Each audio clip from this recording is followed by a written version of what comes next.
have the other ones available in there. Wait. But What? So, Luke, what are you drinking today?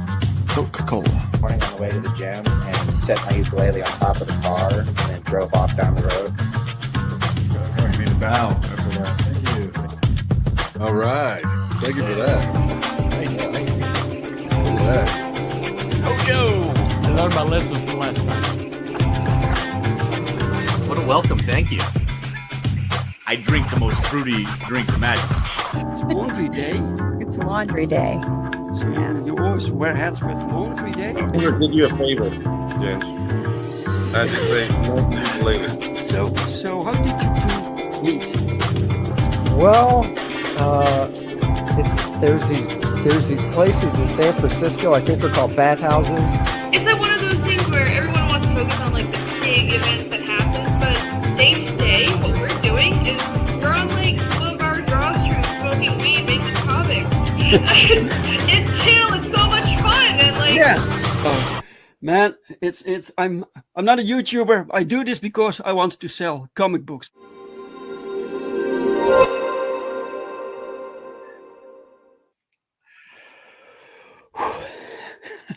Woo! Yes, guys, it is Sunday. Woo! This means another episode of A Drink with Brink, where I talk with other indie creators about their hopes and their dreams and their lives, but also their books and their campaigns. Because, frankly, I'm kind of done. I'm kind of bored with mainstream comics. Kind of suck, and indie is where the passion is. My girlfriend's closing the window right now because I'm making too much noise. Everything's open because it's warm. Right. All right, guys. I hope you're all having a fantastic weekend and a great Sunday. I've been busy, a little bit busy. I've been writing something, and I've been discussing with Pau the direction we're going with the upcoming Perfect 10 trade paperback. So we're now working on Perfect 10 issue 6, and this means the arc is coming to a finish, and then we will combine it all in one book, and that will be the first JMO Comics trade. And so yesterday he sent me the design, the layout for the cover for the trade. And it was fantastic. So we still have a lot of work to do before we get there, but things are in motion. And this is something that I've been working towards for years, right? To get this one story finished and done. And I can't believe we're actually nearing that point. It's really, really cool. So yeah, so I did that. And today I don't just make books, right? I also back comics, indie comics. I get indie comics. I have my unboxing streams. So I have this long box filled with indie books, primarily indie comics. And so I need to read them also. So I need to give myself time to actually read it. So today, I decided every week I'm going to read at least 3 books, right? So today I read 3 books. So I read this one, Silence Do Good. So Genius Interrupted by Sean Salter and Charles Knauf. So it's about Ben Franklin, who is a time traveler of sorts. So interesting concept, guys. So that one, so I backed it, I read it, right? Then I got this one. So I read this one today, Aguila. It's called Aguila, about some sort of space cop. I really liked the story. So this was really cool. It had some interesting sort of setup, was really cool. And I liked how things that happened were so were hinted at the beginning. And then it had some surprises. And that was really, really cool. And I read this one today, Projectile Reptile from the Dojo Kun Comics Studios. A lot of things going on. It's like a Western, and then it turns into a like some creepy, like horror-esque thing, and then it turns into superhero, and it has time travel also. So a lot of things going on. So it was all interesting. So next week I'm going to read 3 other books. Okay, guys, let's see who's with us in the chat today. I'm so glad you're all here. So by the way, guys, this is another broadcast through the Madness Network, so multiple platforms, which is crazy. And let's see who is here. We have this is the show. This is the link for today's campaign. I pinned it in the chat. You can also find it below this video if you already want to check it out. Welcome, Mike. Mike, fan of JDN, Genuine, and Dark Size Comics. Dark Size Comics no longer exists. It's now Cosmonaut Comics. Cosmonaut Comics. Time for Sunday's weekly drink party. Woo! And cheers to you, Dave. Thank you so much. Thank you, Mike, for being here, for being with me. I like that, to have you here with me in the chat. Thank you so much. Along with Chris Fisk. Welcome, Chris Fisk. Chris Fisk has a wonderful book out, or wonderful campaign going also right now. Infinitale Chronicles, Part 2. So go find that. It looks fantastic. If you love like fantasy, this is your thing, man. Really, really cool. Welcome, Chris. Welcome, Cranshaw. Cranshaw, welcome, sir. Hey, Dave and chat pals. Welcome, Cranshaw. Let's see. Can't wait to add the Perfection collection to a shelf. Yes. Me neither. I want that book on your shelf, Mike. So it will happen. I'm so excited. And yeah, the Perfection collection, that'll be the title. It's just everything works. Everything just works, guys. Not the same as Red Letter Media Space Cup. No, it's not the same. It's a little bit different, but pretty similar in some areas. Great looking cover, though. Yeah, the cover for issue 6, you mean, right? Yeah, the cover for issue. Oh, you mean this? Wait, you mean this? Yes. That looks good, right? I like that. Like it. It's drawn by. Let me find out. You know, now I want to know. I want to. Kari Salvigo. Sorry, Kari Salvigo.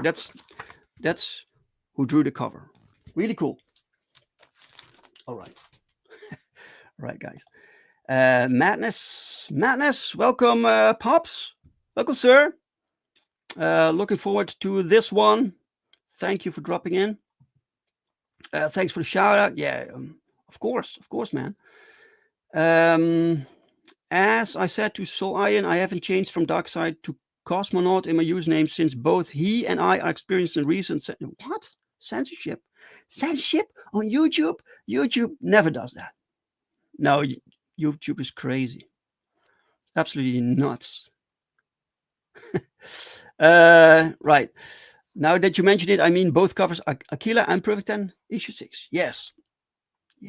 I'm thinking, by the way, that Perfect 10 issue 6 should maybe have one cover. So lately, I started to do the first 2 issues, Perfect 10. I just had one cover. I didn't need more covers. And later on, I discovered that people liked multiple covers because once issue 2 was sold out, we had a second print run with a new cover. Then people who already had issue 2 bought it again just for the second cover, right? So I was like, okay, people maybe want multiple covers, but for this one, for issue 6, maybe we'll do one cover to because we have another cover to make for the trade paperback, right? So it's all very expensive.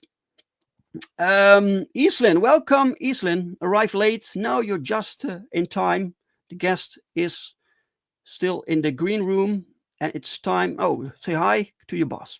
I will tell him. He's resting in his little blanket. So, all right, guys, it is time for the guest. It's a brand new guest to the show, never been on the show before, so I can introduce you to new people and new people to you. All right, let's do this. Let's bring him on. I had his name incorrect when we started. I hope that I pronounce it right. So let's see. Let's see if I have it. I have it, guys. May I have a very warm welcome for the guest of the hour, Mr. John Osachuk.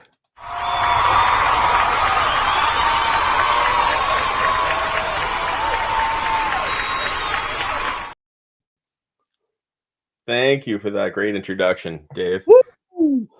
Yes. I appreciate it. Shout out to the chat. I recognize a lot of those names in there. Happy to see them in the joining the show.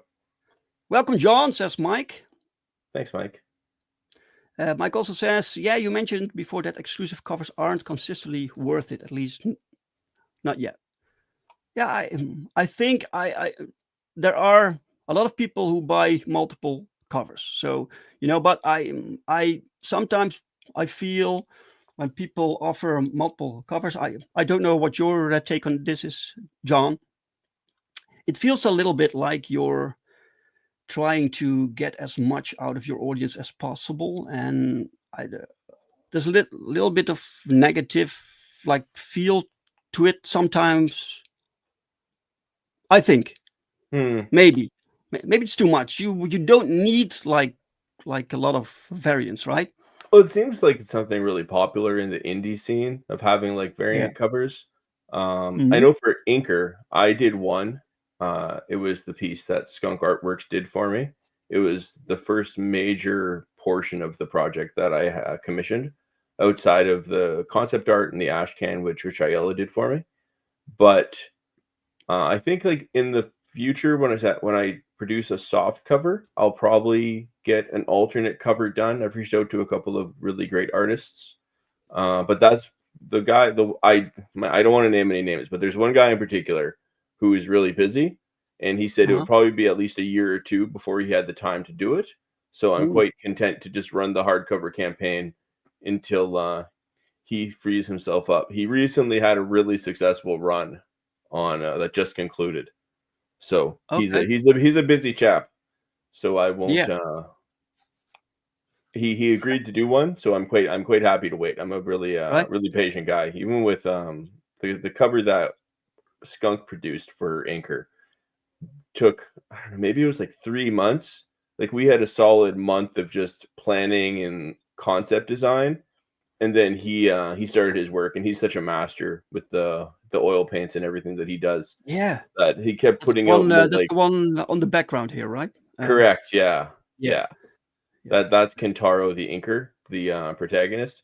It's really funny how I talk about the book. The more I do it and get comfortable with it, how initially he was just Inker, and Kentaro was kind of his secret identity, and then even in the story itself, it became more fluid.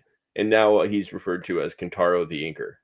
Inker obviously being his title. He's a master of creating magical tattoos. Right. Sure. Yeah. All right. We will dive into your book a bit more later on. Yes. Wait, we have Chris says variant covers. I did variant books. Yeah, but you're nuts, man. Chris did like the same book twice. So the same book, the same script, same story by different artists. Interesting. Right? And he released it twice, or even 3 times. You have a manga version also. Really crazy. That's cool. Stuff. You know what I thought of was taking all the art as it is in my book, but then reaching out to writers and having them produce a different story. All right. As an alternate, almost an alternate reality of how it would play out. I thought would be kind of interesting.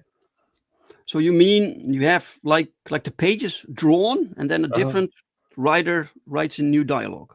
Yeah, and like tells it Right. essentially like a different story, but the art would be the same.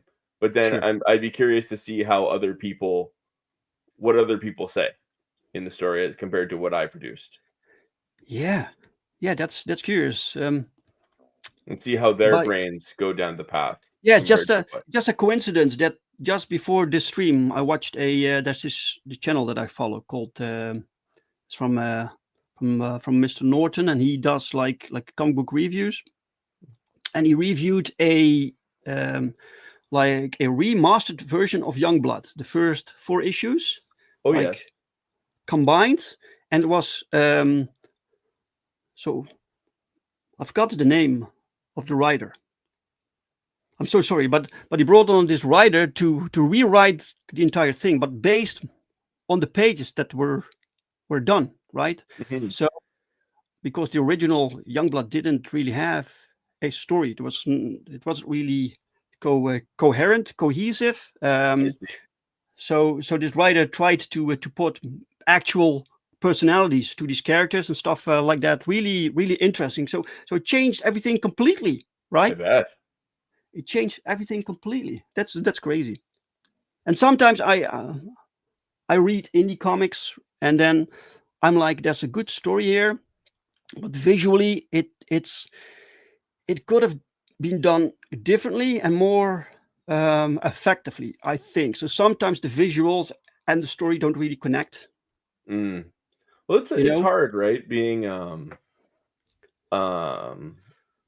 first time storyteller, especially trying to combine it with the visual medium of a graphic novel or a comic book, that you're Mhm. going to make mistakes. I mean, Sure. for myself, I've been working on just the Inker story for close to 15 years, just Oh wow. rolling it out. And like I got this tattoo, I got a sleeve on my arm here of a dragon, hence his own scales being green.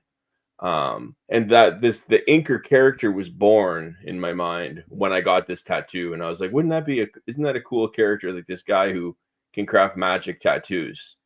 And then I did like a rough draft of it as a novel, or not even really a novel, more of a novella, and put it on the shelf. And then once I decided that I was going to produce this graphic novel to launch the Trials of Gods and Men, I thought, well, what works? Because I didn't want to have it start off as a series in the graphic novel format. I wanted just a one-shot story, even though it's 76 pages. Hmm. Because I have this extensive world that I've developed, and I have two major storylines that are going to be explored, but I didn't want to get into either of those because I know that I'm going to do those as novels. So I thought, who would be the right guy to just have this really great story that will explore the magic and the world building that I've invested in this story in the world? And I settled on Inker, and then I really got into the process. And that's when I reached out to Rich Ayala and had him come on board, and he did all the concept art and Hmm. he did the first 9 pages. And then Rich got married and is obviously really busy with his own projects like Roach Balls and I forget the name of his other project. It's kind of I forget, I but know Roach Balls. I don't know the right, other. yeah, he hasn't Yeah. released it yet. It's in development. But then so he had to step away. Fortunately, though, he connected me with Juan Sanabria and Oliver Ark, and then obviously Domo Ark, and Right. they came on board to complete the book. And pending a couple of edits that I've sent back over to Domo. I apologize, Domo. I thought it was done, but then I had another person that I respect highly read the book, and they said just a couple of minor details should be tweaked. And I thought, Sure. wow, you're really correct. So waiting on those minor things. By the Otherwise, way, how did you get to like how did you get to Rich to do the interiors? His style, when you look at Roach Balls, for instance, his style, I don't really immediately associate that with the book that you're making, right? good But question. somehow you thought this was like the guy for your style wise. Sure. I used to be co-host of Desolate Soul Studios a couple of years ago, and we would Okay. interview creators on that show. Jay Doyle, who he took it over and transferred it to I forget, Diabolical Souls Presents, I think, something like that. But I don't know what he does with interviews anymore. But Mhm. we interviewed a bunch of artists, including Rich. He was one of our first guests, and then we also had on the whole 656 crew. And I really liked Rich's style, and I saw him put out just a bunch of one-shot images. Like there's one in particular that I recall of his. He did an incredibly detailed rose, and it was so out of the Roach Balls concept, because that is such a unique style of art that he produces, much like the artist that did Vatican City, Norwal. Oh There's yeah. these guys that have these unique styles, Hmm. and I reached out to Rich and I told him about the concept that I had, and he was in. He thought it was really cool, and then, like I said, it just timing wise, he got too busy in his personal life, and he could have continued on, but it probably would have taken like 3-4 years for him to like grind out these Sure. pages. Mhm. And yeah, then he put it in touch with Juan Sanabria, aka Juanito, and he's super quick. So he did the remaining pages. So Rich did the first 9 pages, which will be available as an ash can in the future. And then Juanito finished off the remaining pages of the story. So he did 60 something. Mike says, well, I did meaningfully differentiate exclusive covers, not simply multiple variant covers. Yeah, right. As in FundMyComic exclusive IGG, KS, etc. Sure. That's fair. Yeah, that's also, yeah, that's something you can do. That's something you can do. But this means you have to, when people want to have all the covers, they need to go everywhere, right? So Yeah. these are all things you have to think about when you set up a campaign. How do you want the entire experience to be for the customer, also for the backer, right? So yeah, that's a good point there, Mike. By the way, you chose a great studio name, John. Oh, thank you. There's a What's bit of a metaphor behind Pick Up the Sword Studio. It's the idea that you need to just get up every time you fail, and kind of like when you're training with a master swordsman, he's going to knock the sword out of your hand repeatedly, and you need to pick it up. And then my favorite football player is Tom Brady, and he lost multiple Super Bowls, specifically to the New York Giants. I hate the Giants as a result of that. But he kept going, and he didn't let it stop him from becoming the greatest football quarterback, at least of all time. And he ended up with 6 rings or 7 rings. It's incredible. Yeah, so you just got to keep going. Yeah, but it's a good name. It's original, tells a story. It stands out. I feel it'll stick out. It stands out. Lots of opportunity for a cool logo. Yeah, you thought about it. This is cool. Eastland says, I want a magical tattoo. What kind of magical tattoo would you want, Eastland? That's the real question.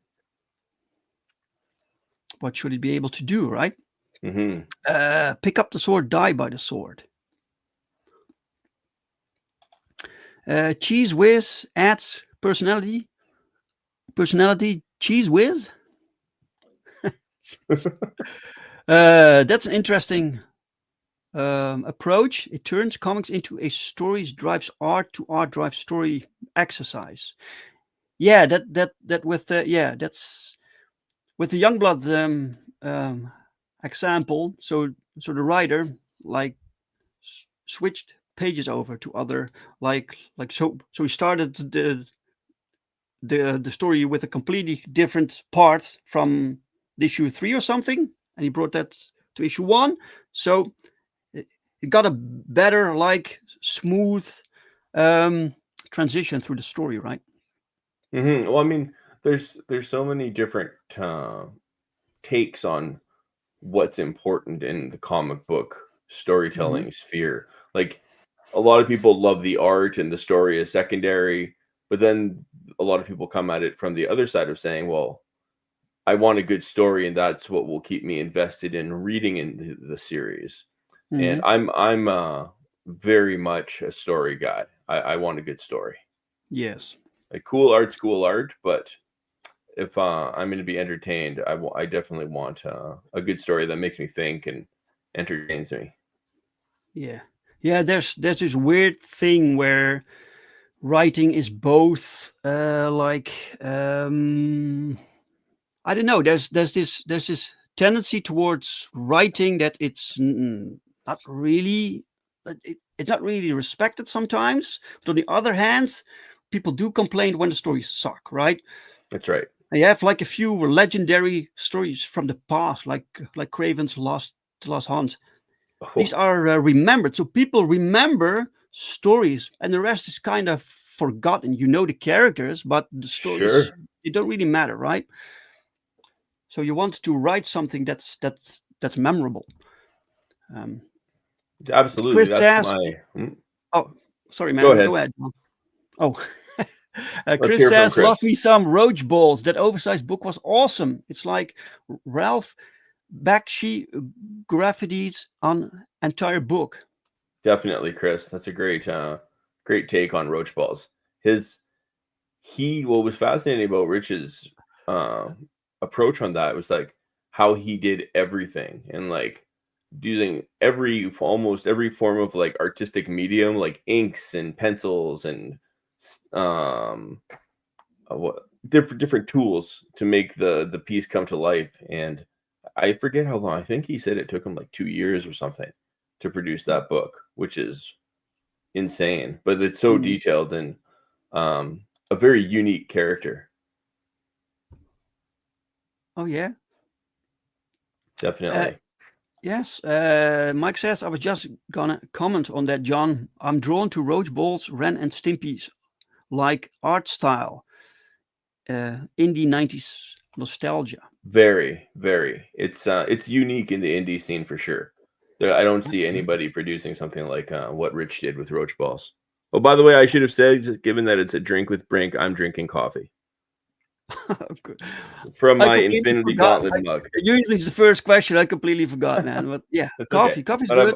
I've lost all my Infinity Stones though. I'm powerless. Oh, look at this mug. Yeah. I bought it at the Disney store here. Yeah. At one of the local malls, and all the stones it used to have stones on it. Yeah, they were glued on with really cheap glue, and I think I made the mistake of putting it through the dishwasher once, and they all fell off. No. Oh no. So maybe that's what the Avengers needed to defeat Thanos, was just a good dishwasher. Put the glove in the dishwasher. Yeah.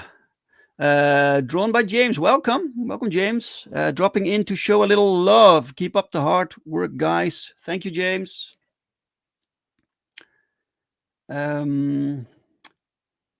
Wait, let me see if I miss anything. Oh, we have Angels of the Renaissance. Welcome. He's right. You have to keep going. It's ride or die.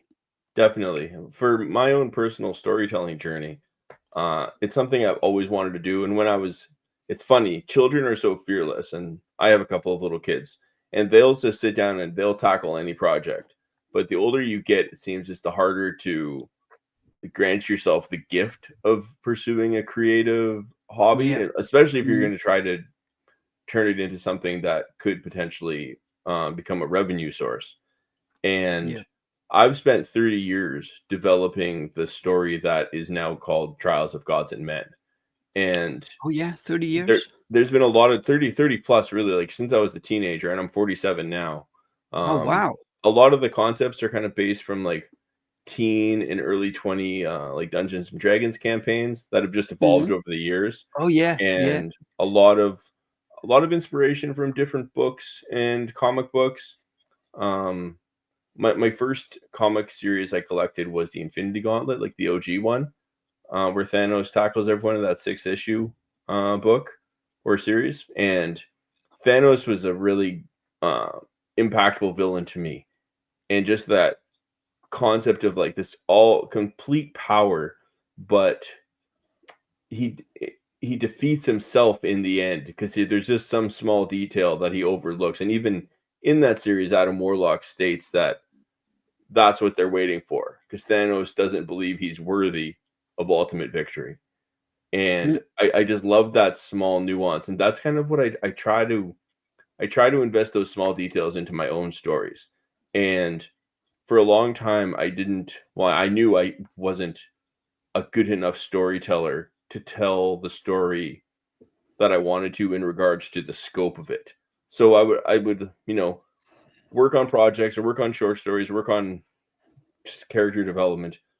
And then it's funny that it just keeps getting longer. But maybe 12 years ago or so now, I came to the realization that what I was missing was actually understanding how to tell a story well. Because it's one thing to put words down on a page and, lore drop some world building facts and have some awkward like level 1 or level 2 dialogue.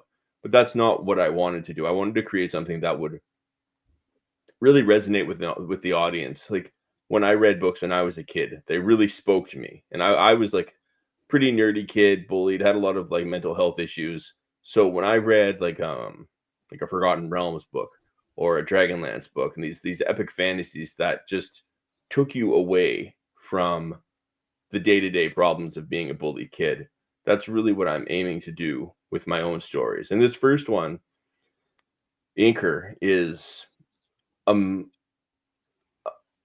it was kind of unintentionally done, but as I look at it now that it's complete and I have some hindsight with it, it's really almost a metaphor for mental health issues and the devils that people carry along with them through this life, and how people need to approach this one life that you have to live. You only get one shot, and I think people really need to be able to try to pursue their dreams however they can, depending on their life circumstances.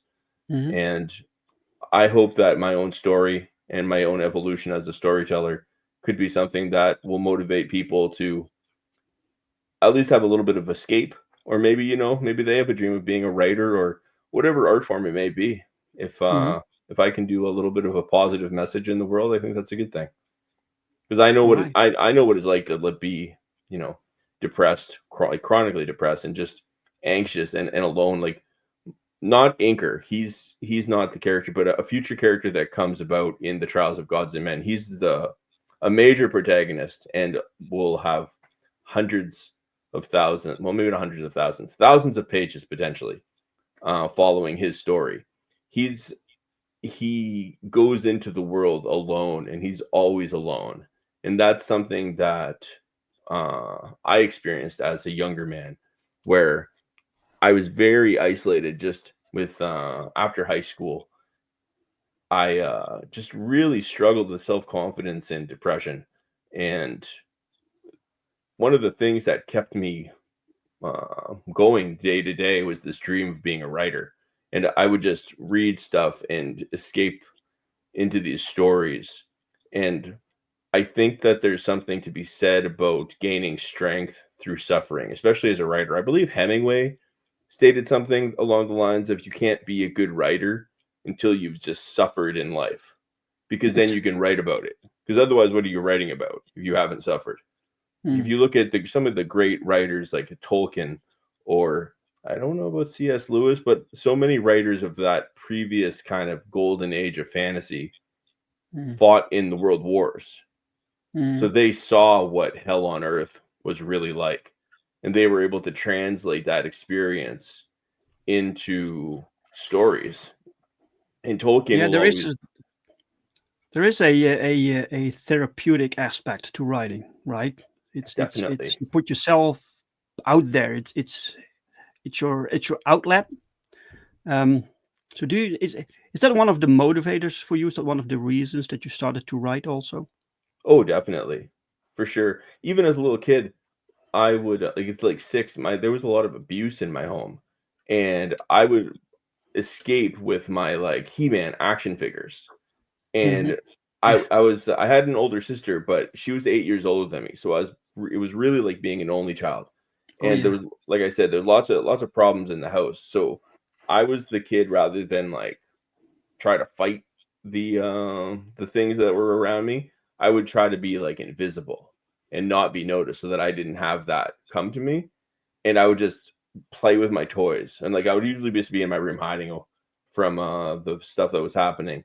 But every now and then things were all right. So I'd be playing with my toys and I'd be talking to myself while I was doing it. And I still do it. That's how I write. I talk out loud to myself, and I have like dialogue between characters out loud. It's pretty funny. And sometimes my wife will walk by and be like, "Who are you talking to?" And it's like, just myself. Don't worry about it. Yeah. But like, you know, sometimes the stories that I'm writing are pretty dark, so the conversation sounds like pretty horrible, which is really funny. But I would be playing He-Man, and like I'd be like 6 or 7 years old, and I remember this one time I was like playing beside my mom's chair, and she just stopped me, and she's like, "How are you coming up with these stories that you're playing?" And I didn't really have an answer. It was just coming from inside of me, you know? And I think that's where the best stories come from. So in my own personal writing style, I'm very much an outliner. I know that they're like Stephen King and several really famous writers will say that they don't want to outline a story because they lose the passion. Like that means like they've kind of already told the story. But I view my outline as my first draft. Because my first outline will be very detailed, and they might even have like little bits of dialogue in it. But once I've done this really detailed outline, then the chapters kind of get their own outlines, but it's really just filling in like some world building details, and I have to kind of massage and discover, as the writing community calls it, like the dialogue and the way it's going to flow in the chapter. But I'm a very big outliner, and I can't even grasp how to just sit down and try to tell a story, because just the way my own mind works, that infinite possibility would be impossible to tackle. I need to zero in, which is the beauty of Inker.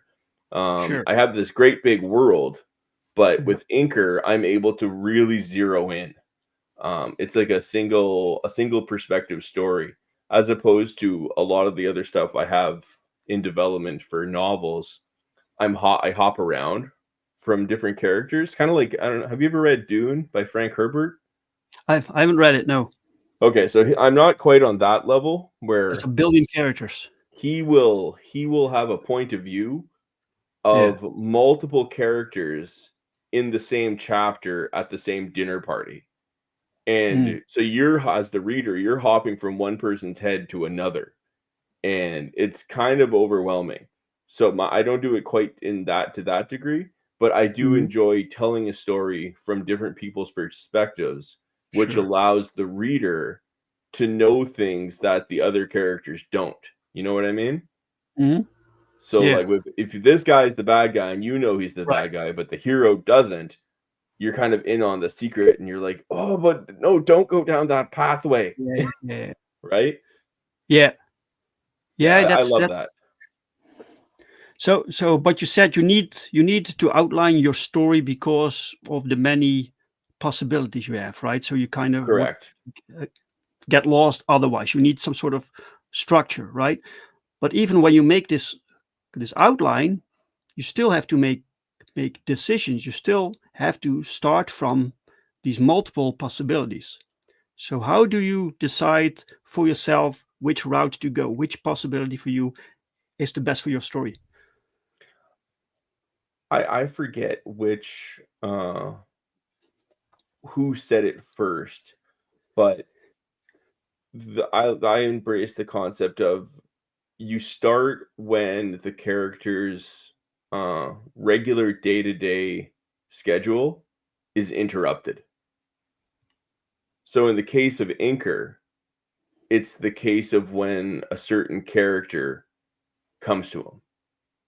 And that happens in the first like 4 or 5 pages of the book.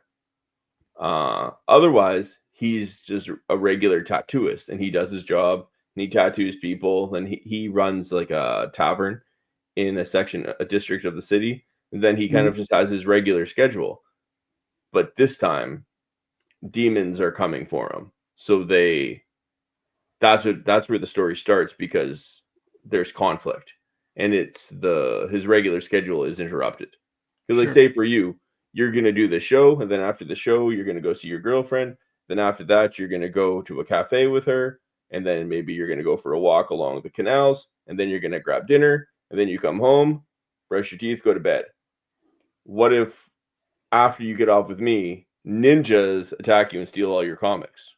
That's when the story starts, right? That's the new. I hope that doesn't happen to you. Well, it would be pretty exciting, yeah. But Yeah, I that's get what you I need. get That's the what you exciting. mean. Yeah, You need that You- excitement because you don't want slow, especially at the start of a story. Otherwise, the audience is going to be bored. They're going to be like, "Do I want?" Like, I don't like slice of life. I like excitement. I like yes, fantasy. But don't get me wrong, I do a lot of my story research with television shows, whether it's a Breaking Bad or like I love The Wire. Those aren't fantasy, but I also like the first say 5 seasons of Game of Thrones. I think is arguably the best television that has ever been on. And then unfortunately it nosedived. But c'est la vie. Chris says, I bought The Crow 3 times because I loved the story, the art in.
Oh, hey, we can't have that. What's up? What's going on? How you doing? Hey, Pops, how you doing? Hey, it looks like I just got recruited real quick. Whoa! Oh What a man, I got transition. Spider-Man's head's in the way. Hold on. I was not ready for that at all, but I am always prepared to jump in and help somebody out. Spidey, you're gonna have to move. Okay, move this camera real quick. It's good to see you, man. How you doing? I'm great. How are you? It's been a while. You were one of the first people I talked to about this book way back, like maybe even a year ago. Come to think of it, Yes. that was when it was still in production back then. But I see you got like so many people tied to your the Madness Network. It's fascinating. I'm seeing your stuff, and I'm hopping in the chats and watching some of the shows, and I'm like, how many guys does this guy have in the line? You know what I mean? I can't stop, man. I became addicted to this stuff, really. Well, that's awesome. That's great. How have you been? I'm overwhelmed. I ain't gonna lie with the amount of the preparation it takes to put a Roku channel up for one show. Yeah, right. Probably isn't that big of a deal. Uh-huh. But when you have to separate categories, you have to have playlists, you have all that other stuff. Welcome back, Dave. Well, I had What to come happened? in. You got booted, I guess. I had to come in and save the day. I couldn't leave John hanging. So, Yeah. you know. My internet connection dropped. Oh, geez. Yeah. I'm sorry, guys. No, problem. you're good. Hey, that's why I always pay attention to what's going on my network. So, you know, and that's why I encourage people to Pops always the have rescue. some. Holy shit. Say again? I said Pops to the rescue. Yeah. That's Like a bald eagle soaring in. Holy shit. You know what? Actually, I gotta share a story with you. I was out on the East Coast on a vacation with my family, and we were at this little like wetland preserve where there's a lot of ducks and different critters that are protected in this area. And we were just on our way out, and there was a bald eagle circling above us, and it had, I think it was an otter. But I think like this eagle was just circling us and circling us, and I think it was just kind of waiting for this thing to die before it could actually like fly back. Like I had the binoculars out, and I'm trying to figure out what this thing was. And you know how big a bald eagle is, right? Yeah, This they're creature in relation was really big. Like it wasn't a squirrel. It was like it's tough to see, but like it was a couple of feet long, and it was just this brown fuzzy thing clutched in the talons of this bald eagle. And I was like, look at this, kids. And then they were trying to find it with the binoculars, and it was surreal. All right, look, I'm gonna get out the way and let Dave go back to handling his show, because that's Super. How it's supposed to be. But hey, I'm always there to have my people's back. Remember that. This is great. This is like one of the perks of being part of the Madness Network, right? Exactly. No Your kidding. guest doesn't just get left hanging while you're trying to figure out your buttons, right? Holy shit. Yeah, thank you so Mo much, Bob. Biggs. Good to see you, Mo. Ain't seen you in a bit. So, but yeah, Mo. thanks everybody, and carry on, my friends. Thanks, Thank Bob. you, Bob. That Wow. was phew. amazing. I wondered what happened because you froze up on me, and I was like, okay, that's just kind of waiting, and then you disappeared, and it was just me. And then I thought, oh, I don't know what I'm supposed to do now. And Yeah. then all of a sudden, like, Pops Yeah. rips open the shirt and jumps in. That was great. Pops is great. Yeah. My screen went black, and then my connection dropped for some reason. So It happens. I just kept talking because I didn't know if you people could see me or hear me or whatever. Anyway, we're back, Definitely. and yeah, people said they were like very, very intrigued with your story. And I think by now it's about time that we bring up your campaign, because that's Sure. why we're here also, right? So let's share the screen. The campaign is on FundMyComic. There we go. Share to the stage. There we go. Inker. The book is called Inker. Yeah, and the video that is that you can play when you get the chance, that was put together by Pedro Ang. I saw he was in your intro video. Yeah. At the start of the show. So he did this, and it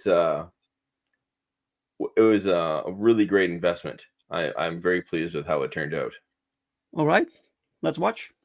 Definitely.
All right.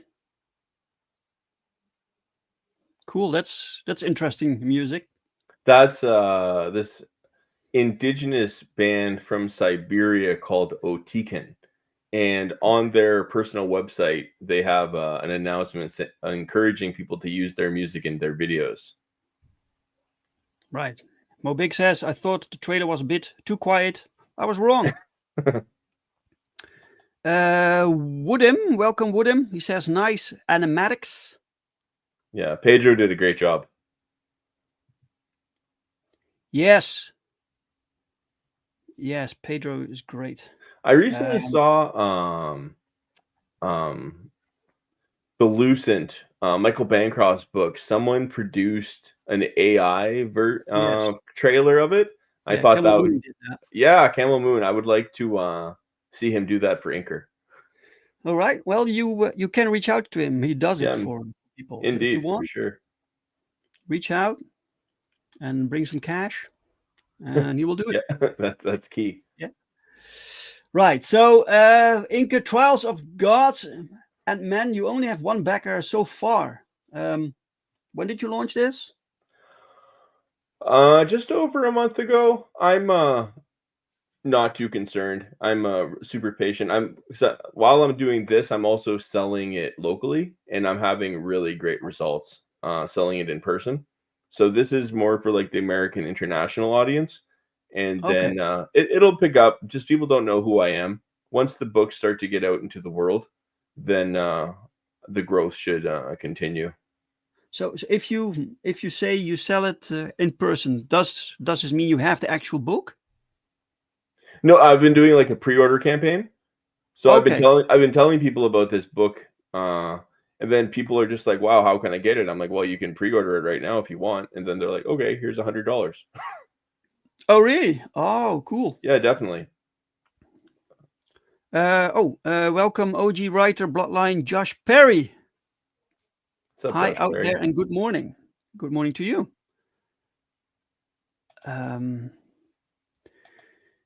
VEO 3 cost $250 a month. At those prices, I'll just do it myself. Is that AI VO3? Yeah. I think that's one of these programs that can do that stuff and prompts into, and they make visuals for you. Like that is expensive. That's expensive. Yeah. Yes. It's all about making money. That this AI. Yeah, no kidding. All right, Inker. So you talked a little bit about what it is. Mm-hmm. Right. So people can see some examples of the art. No, I apologize. I was recommended to redo the campaign page a little bit so that it was a bit more clear to read. I dropped the ball on doing that. I've been pretty busy lately, but just to make less words in each on each page that I put in. Yeah, it's like most people aren't really interested in this. I think they want to see the pictures, what they're buying, right? Yeah. So this is Juan Sanabria's art. Yeah, I suggest you make these pages like full, as large as possible. So just put them wide, full screen here.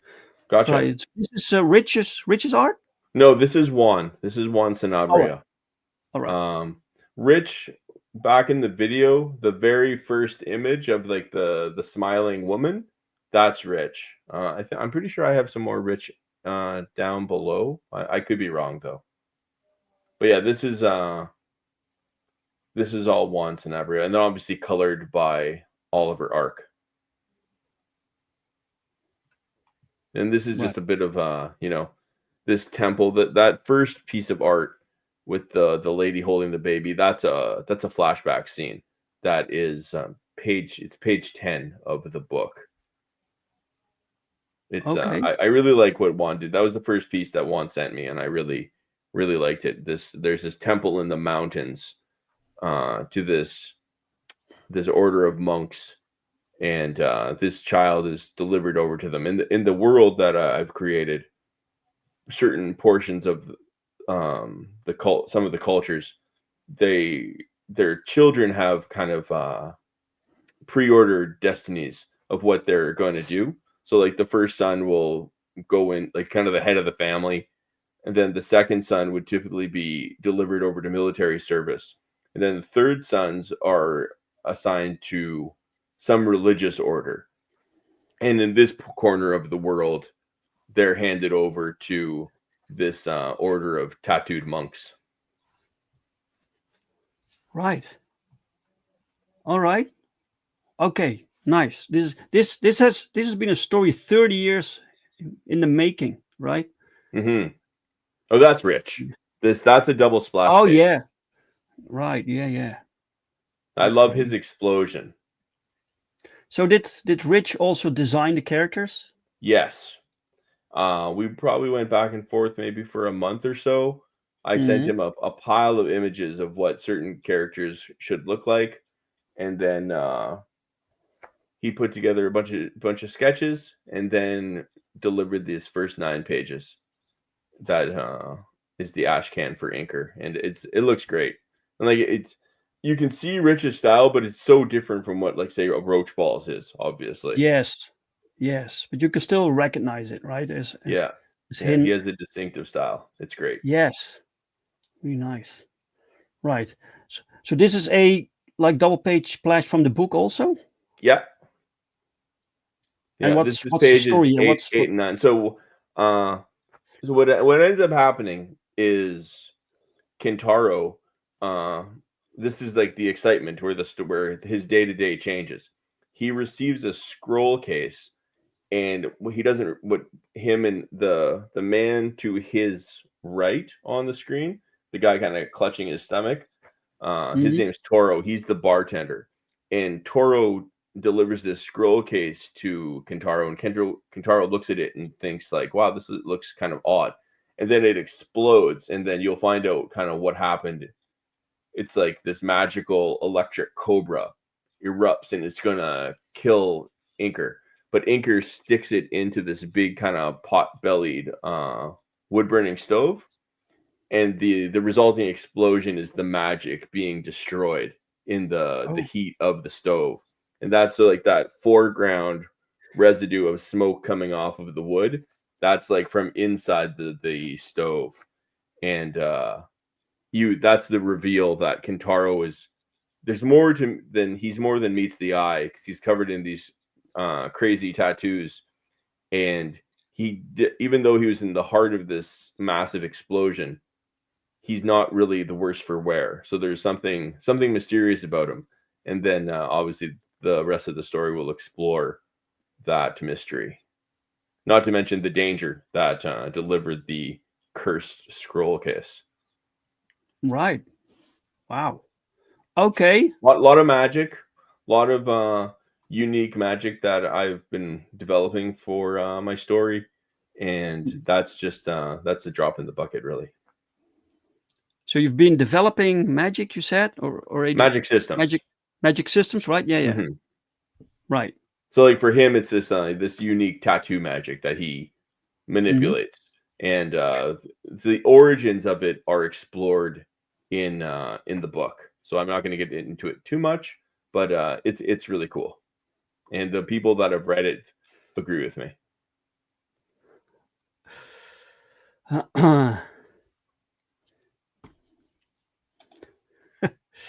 They should have marketed the Virtual Boy to writers.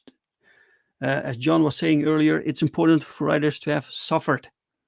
I think that's the problem with Hollywood nowadays. You have all these young people who haven't really gone through much outside of, I guess, what's in their own heads. Yeah, you can sometimes tell when you read something that there's not much depth, like not much. That things don't come from experience, or Exactly. yeah. It's that like write Um, what you know, and a lot of people don't know what real hardship is. Like most people don't miss a meal nowadays, and I saw a recent statistic that like cavemen had to walk like tens of thousands of steps every day just to survive. And then even like Victorian England, people walked an average of like 20,000 steps a day. And today, the average American walks 5,000 steps a day. So like the struggle isn't real. Yeah, it's true. Right. So what's this here? This is gruesome, and yeah. So this is a portion of the story where the book becomes like you hold it centerfold style, so it's turned sideways, and this is a flashback to what happens to the Order of the Tattooed Monks. And it's this concept of the demons catching up to Kintaro in the present from the intro of the trailer video. This is what the demons did in his past. So when he was a little baby and he was received, these are the the monks that received him. And Mhm. obviously the gory details are in the book. Then the face on the right is the warlord who did this atrocity, as Wow. he genocided this order of monks. And then Kintaro is the sole survivor, and that's where the story picks Right. up with Kintaro's essentially my age. He's around like mid-40s, and that's when trouble finds him.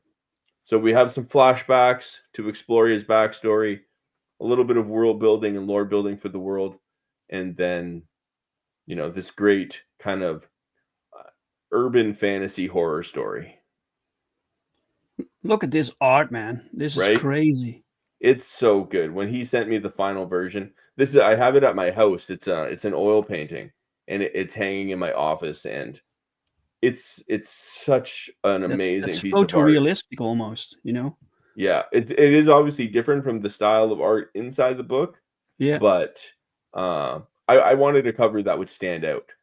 And when I show people this, they're amazed. Like this piece of art has sold probably like 3 or 4 copies for me, in person, just showing people this cover that Skunk did. And then the coolest comment I received from it was this coffee shop owner that I like to hang out at and write. I showed it to him, and he was like, "If this was a show on Netflix, I would start watching it just from this. If this was like the cover that you see." Yeah, it's a very catchy image. This is great. And this is for people that back the $100 tier, they'll receive a print of this, and obviously the cover has the lettering. I forget the term for the market term. The trade dress. That's right, trade dress. So yeah, the people will receive the piece of art without the trade dress. Skunk Works is geil. Sehr gut, mein Freund. Yeah. Oh, look at this. A full page. That's nice. There you go. Yeah. As you requested. This is very, when this face right here of this guy here on the right, it's very Buscema. You know, the artist Buscema? Yes, yes. It's very much like that, man. It's, cool. This is like the one scene that I want to see done with the camel works of the gentleman you spoke of for the live action AI version. Yeah. I want to. So this devil, his name is Kothon, and part of the world building is the concepts of demons and devils existing in the world. Right. Devils are creatures from this world, this reality, whereas demons come from a different dimension, and they're both evil, and they both kind of have their own ulterior motives, and they hate each other, but they also typically hate mortals also. But the big difference is that demons exist in a different reality and will come here to this world, while devils exist in this world.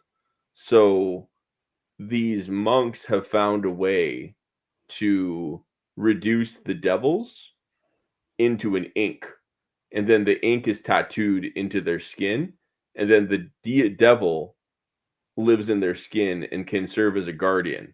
So that's what happens here. If the lettering was on the page, on the previous page, Kintaro says Kothon's name, which releases him from his skin. And like Kothon, have you seen the Venom movies with Tom Hardy? Yeah. So you know how Venom is always like talking? Yeah. In Tom Hardy's head? That's what Kothon is doing with Kintaro. Like when there's a bad situation, Kothon's always like, just let me out and I'll eat them.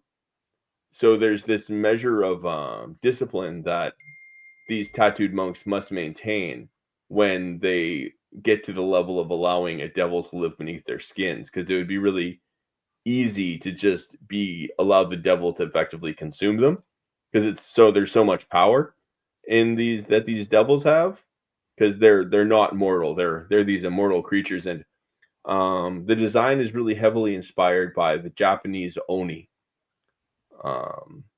from Japanese mythology, and this is him. He does have legs and stuff. It's just in this scene he's emerging out of Kintaro's back, and so Kintaro has on this like heavy leather trench coat, and then Kothon cuts through it, and then there's a great action scene that takes place here with Kothon just laying waste.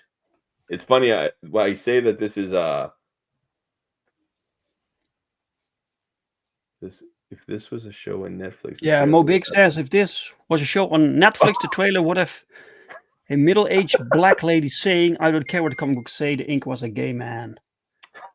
You're probably not wrong, Mo Biggs. But unfortunately, this is my IP, and that's not the case. It would be starring Deborah Williams. All right. Yeah, unfortunately, that's true. The devil is in their skin. Sounds like an excuse Sugar Chris would give when the feds showed up to free his basement captives. All right. John, you have like 3. Wait, let me zoom out a little bit. You have like 3 rewards. So nice and simple for $25 plus shipping. People get the masterpiece cover art print. So they get this print. Correct. That's if for some reason someone just wants to get that piece of art. Sure. They can order that if they don't want the book. Then you can also get the book alone for $50 plus shipping, and then the kind of the VIP Legends bundle is $100. But for that book, it should say 76 pages. It's recently been modified. It's 76 pages. Yeah. But the story itself is 72. But to make it fit properly with everything that I have, it'll be 76 total pages. And then you also get that masterpiece cover art by Skunk Artworks. Then you'll get it's like a membership to the Trials of Gods and Men with the title of Legend. Then you get a lifetime membership to the Pick Up the Sword Studios Legendarium over on Substack. And what that is access. It's kind of Brendan Sanderson has this thing where he puts out, I think he calls it like the Prime edition, where it's like this, it's not perfectly edited story, and then he'll later re-release the same story but like really super polished. So what this does is allow the readers to follow along my development of the Trials of Gods and Men. So I've got several chapters already banked that I'm going to be, once the fall comes and I get this this Substack thing figured out, those chapters are going to be getting released probably weekly, because I don't write very long chapters, and they'll be able to follow along. Specifically, my major protagonist is what I'm working on right now, but I do have multiple storylines that I'll be getting to. The whole thing I expect in the novel format will be probably around 10,000 pages to tell the entire Trials of Gods and Men that I want to tell. I love the big epic fantasy stories like Lord of the Rings, like Harry Potter is really great. Sure. It's she probably did close to 3,000 pages. So one sec. Sure. RG Williams, welcome, RG William. But so this comic book is part of a larger story that will also be continued through novels. Correct. Right. So you kind of so people who like comic books, they can pick this up, but they won't get the entire story. Or so they need Anchor is a standalone story set in the world of Trials of Gods and Men. Okay, sure. Yeah. So Anchor takes place in the greatest city of the world. And there's other stories that are going to be set in that same city. And then there's stories that take place in different corners of the world. So this Anchor allows me to explore, and allows the reader to explore the city of Cloud Peak, which is a city of around 10 million people.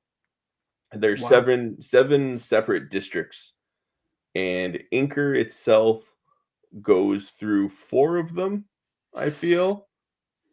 Not in super detail, because I didn't want the story. It's more about the story than the world itself, but the reader gets to explore different parts of the city, and then obviously with this fantasy horror story as the journey through it. And then, yeah, like I said, I've been working on this thing for 30 years, so it's a big project. My one of my favorite creators, his name is Kentaro Miura, and he did the manga Berserk, and he personally produced 10,000 pages of manga before he passed away. And this book is in fact dedicated to him. There's a small dedication at the beginning of Inker to Kentaro Miura, because he's just an absolute legend. And the story of Guts is so dark that I can't help but wonder what demons per se Kentaro Miura lived with in his head to come up with that story. Are you familiar with Berserk at all? Yeah, I got the first 2 volumes. Right. So I still need to read a lot of it, but yeah. Yeah, well, they're huge. You know, like each one of those Yeah. is almost 1,000 pages. Like I think they're around 700 pages each. So my joy is telling this story, and I believe that if Kentaro Miura, over his kind of 25-30 year career, could produce 10,000 pages of manga, I don't see any reason why I can't produce 10,000 pages of novel to tell the story that I want to do. And like, there's a hope of having it adapted all to graphic novel format, but this project cost me a fair bit of money to produce, obviously, because I'm not an artist, which results in me needing to hire artists, and I don't want to go down some AI route where I'm creating imagery with artificial intelligence to produce the books. No. So I'm going to dedicate myself to, like, I write every day, and I'm on track to get like the 10,000 pages done. I think it'll take me about 10 years. Then that would include an edited version that's better than good enough for the audience to read and follow along this story. So, you know, if someone loves epic fantasy and they want a story that's not woke and won't be bastardized by what happens in Hollywood, then this is the story for them, because it's dark without being like R-rated, I'd say. Though even there's points in the story that definitely stray into that land, but like Inker itself is kind of designed to be like if I don't know what bookstores are like in the Netherlands, but here, if you look at, like, say, the manga section, there's like the general manga and then there's teen manga. I would say that Inker is designed to be able to be in the teen section, because there's like lots of violence and even like over the top violence, but there's no cursing outside of, say, like bastard or something along those lines. So that's kind of the tone I'm aiming for. So there's weird. They can take violence, but cursing is a no-no. That's right. It's odd, right? It's very odd. And then welcome, TJ Inks, by the way. Thiago Gomez, the inker of part of Perfect 10 Book 5. Welcome, Thiago. Oh, sweet. That's cool. So you're working on your 6th book currently? Well, of this series, yeah, I have multiple books, but this is the first series that we reached 6 issues. So that's amazing. That's really cool, and the entire first arc will then be finished. So, and you're going to be releasing it as a trade paperback, right? Yes, the first trade paperback that we're doing. Super, really that's cool.